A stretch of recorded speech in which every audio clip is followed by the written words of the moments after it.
जय माता दी। स्वागत है आपका किरण भक्ति वाणी में। नवरात्रि के दूसरे दिन का आराध्या देवी है माँ ब्रह्मचारिणी। आज हम सुनेंगे उनकी पावन कथा और पूजा का महत्व।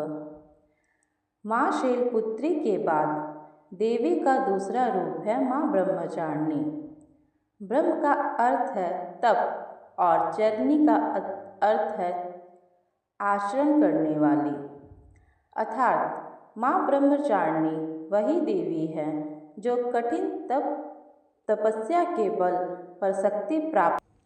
कथा के अनुसार जब सती ने अपने पिता की आज्ञा में अपने प्राण त्यागे तो अगले जन्म वो पर्वत राजा हिमालय की पुत्री पार्वती के रूप में प्रकट हुई।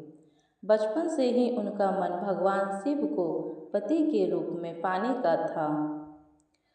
भगवान नारद ने उन्हें बताया कि भगवान शिव को पति रूप में प्राप्त करने के लिए उन्होंने कठोर तपस्या करनी होगी।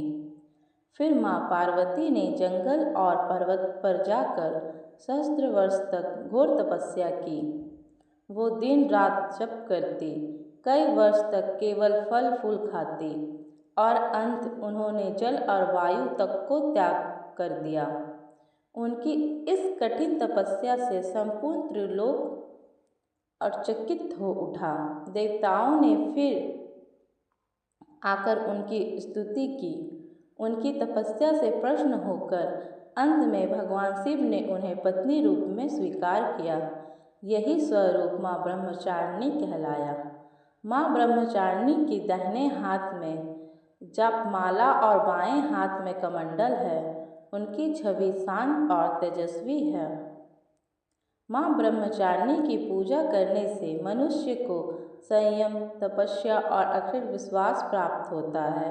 जो साधक किसी लक्ष्य की प्राप्ति के लिए कठिन प्रयास करता है उसे माँ ब्रह्मचारिणी की कृपा से सफलता मिलती है। इनकी उपासना से जीवन में सुख, शांति और वैभव की भावना जागृत होती है। जो भक्त नवरात्रि के दूसरे दिन माँ ब्रह्मचारिणी की पूजा करता है उसके जीवन में आलस्य और नकारात्मक दूर हो जाती है। भक्ति, तपस्या और धैर्य का आशीर्वाद उसे प्राप्त होता है। जय माता दी। अगर आपको यह कथा अच्छी लगी हो तो लाइक और शेयर करना भूलिएगा नहीं और किरण भक्ति वाणी चैनल को सब्सक्राइब करिएगा।